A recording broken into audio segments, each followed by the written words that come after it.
आप राधा जी अपने चरण क्यों नहीं धोती थीं? इसकी असली कथा जानना चाहते हैं। यह प्रसंग भागवत महापुराण में तो प्रत्यक्ष नहीं मिलता, लेकिन यह कथा वैष्णव परंपराओं और लोक कथाओं में बहुत प्रसिद्ध है। वृंदावन की पवित्र भूमि पर हर दिन राधा और कृष्ण की लीलाएं होती थीं। ग्वाल बाल उनके संग हंसते, गाते, नाचते और गोपियां अपने प्रेम से कृष्ण को रिझाती। लेकिन एक दिन कुछ ऐसा हुआ जिसने सबको चिंता में डाल दिया। अचानक श्री कृष्ण को असहनीय सिरदर्द हो गया। वे नंद भवन में शांत लेटे रहे, परंतु दर्द इतना गहरा था कि उनकी मधुर मुस्कान भी खो गई। सभी लोग हैरान थे कि आखिर सर्वशक्तिमान भगवान भी रोगी कैसे हो सकते हैं। माता यशोदा व्याकुल हो गई। उन्होंने हर उपाय आजमाया, आयुर्वेदिक जड़ी बूटियां, दवाइयां और मंदिर में पूजा पाठ, लेकिन कृष्ण का सिरदर्द किसी भी तरह शांत नहीं हो रहा था। ग्वाल बाल और गोपियां भी चिंतित हो उठी। सब सोचने लगे कि अगर कृष्ण ही पीड़ा में हैं, तो वृंदावन की शोभा का क्या होगा।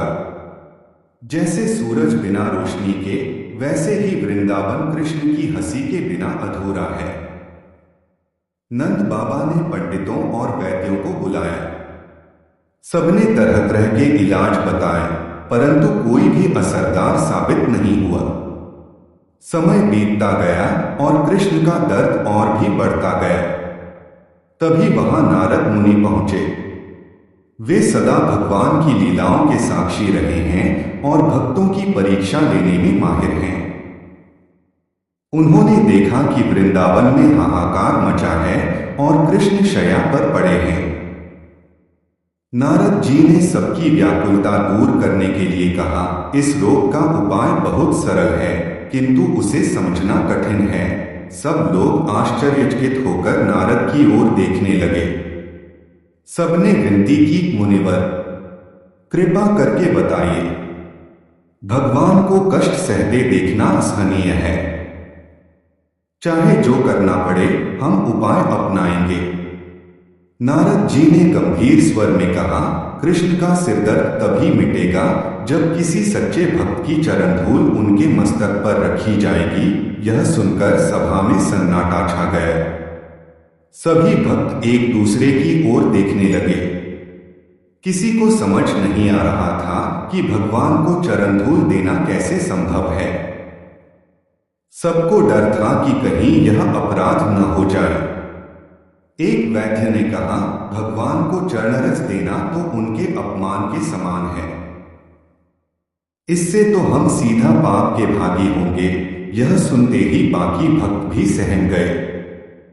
माता यशोदा रोने लगी, मैं अपने लाल को कैसे कष्ट में देख सकती हूं, परंतु अपने चरणों की धूल देने का साहस मुझसे नहीं होगा। गोपियां भी हिचकिचाने लगे। सबके मन में यही विचार था, भगवान की महिमा इतनी ऊंची है, उनके लिए चरणों की धूल देना हमारे बस की बात नहीं।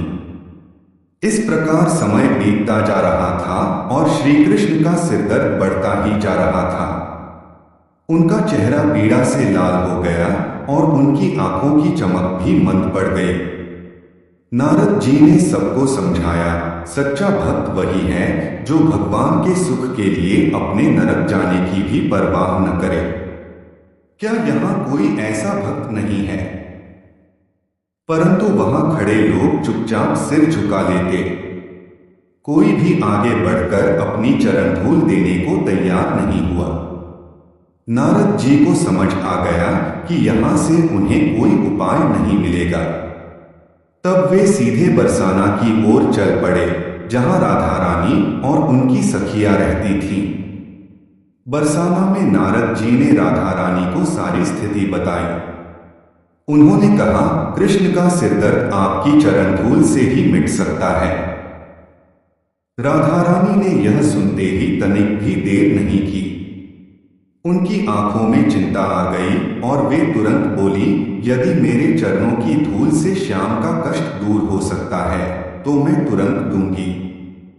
सखियों ने भी एक स्वर में कहा, हमारे चरणों की धूल भी ले जाइए। हमें पाप मिले या नरक, इसकी हमें कोई चिंता नहीं। नारद जी ने चेताया, सोच लो, यह कार्य धर्मशास्त्र के अनुसार तुम्हें नरक में भेज देगा। क्या तुम तैयार हो? राधा रानी ने दृढ़ता से कहा, श्याम का सुख सबसे बड़ा धर्म है। यदि हमारे प्राणों की आहुति देनी पड़े तब भी हम तैयार हैं। गोपियां बोली, हमें नरक भी स्वीकार है, परंतु कृष्ण का दुख सहन नहीं होता। यह सुनकर नारद जी चकित रह गए। उन्हें समझ आ गया कि सच्चा प्रेम और भक्ति कैसी होती है। राधा रानी ने स्वयं अपने चरणों की धूल इकट्ठा कर नारद जी के हाथों में रख दी। गोपियों ने भी अपने चरणों की धूल भर भर कर नारद को दे दी। नारद जी उन चरणरज को लेकर तेजी से वृंदावन लौट आए। उन्होंने वह धूल श्री कृष्ण के मस्तक पर रखी। जैसे ही चरण धूल उनके सिर से लगी, उसी क्षण उनका दर्द गायब हो गया। कृष्ण मुस्कुराने लगे और उनकी आंखों से प्रेम के आंसू बह निकले। सभा में सब लोग आश्चर्यचकित रह गए। सबने देखा कि गोपियों का प्रेम कितना अद्भुत और अद्वितीय है। कृष्ण ने कहा, देखो, यही सच्ची भक्ति है।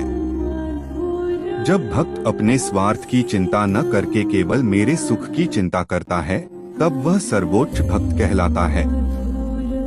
गोपियों और राधा रानी को देख सबकी आंखें भर आईं। सभी ने उनके प्रेम को प्रणाम किया। राधा रानी और सखिया कृष्ण के चरणों में गिर गईं।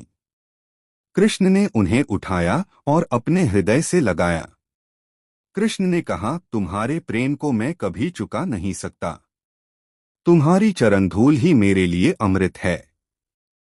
तभी से यह कथा प्रसिद्ध हो गई कि राधा रानी अपने चरण धोती ही नहीं थीं। उनका भाव यह था, मेरे चरणों की धूल ही यदि कृष्ण को औषधि बन सकती है तो मैं इसे कभी न धोऊं। उनकी दृष्टि में यह धूल कोई अपवित्र वस्तु नहीं, बल्कि कृष्ण के लिए अमृत समान थी। गोपियों का प्रेम संसार के हर रिश्ते से ऊंचा है। उसमें न पाप की चिंता है, न पुण्य की। वहां केवल कृष्ण का सुख ही सर्वोच्च है। इस कथा से यह शिक्षा मिलती है कि सच्चा प्रेम स्वार्थरहित होता है। जो केवल प्रियतम का सुख चाहता है, वही सच्चा प्रेमी कहलाता है। और यही कारण है कि आज भी ब्रजवासी कहते हैं, राधा जी अपने चरण क्यों नहीं धोती थीं? क्योंकि उनके चरणों की धूल स्वयं श्री कृष्ण के लिए अमृत और औषधि थी। यह पूरी कथा हमें राधा रानी और श्री कृष्ण के प्रेम और भक्ति का गहन संदेश देती है। आपके लिए एक लंबा और भावनात्मक कैप्शन तैयार किया है। इस कथा से हमें यह सीख मिलती है कि राधा रानी का प्रेम केवल शब्दों या रीति रिवाजों तक सीमित नहीं था, बल्कि ऐसा समर्पण था जहां अपने लिए नरक स्वीकार है पर कृष्ण का दुख असहनीय। राधा जी ने हमें सिखाया कि सच्चा प्रेम वही है जिसमें स्वार्थ नहीं होता, केवल प्रियतम का सुख ही जीवन का लक्ष्य होता है। कृष्ण और राधा का रिश्ता हमें बताता है कि भगवान को केवल पूजा पाठ से नहीं, बल्कि निष्कलंक भक्ति और निस्वार्थ समर्पण से पाया जा सकता है। यह कथा अमर संदेश है कि प्रेम पवित्र तब बनता है जब उसमें केवल दूसरे का सुख प्रधान हो और अपना सुख दुख पीछे रह जाए। अच्छी प्रेरणादायक कहानियां सुनने के लिए हमारे चैनल को लाइक करें, सब्सक्राइब करें और साथ ही बेल आइकन दबाना न भूलें, ताकि हर नई कहानी सबसे पहले आप तक पहुंचे।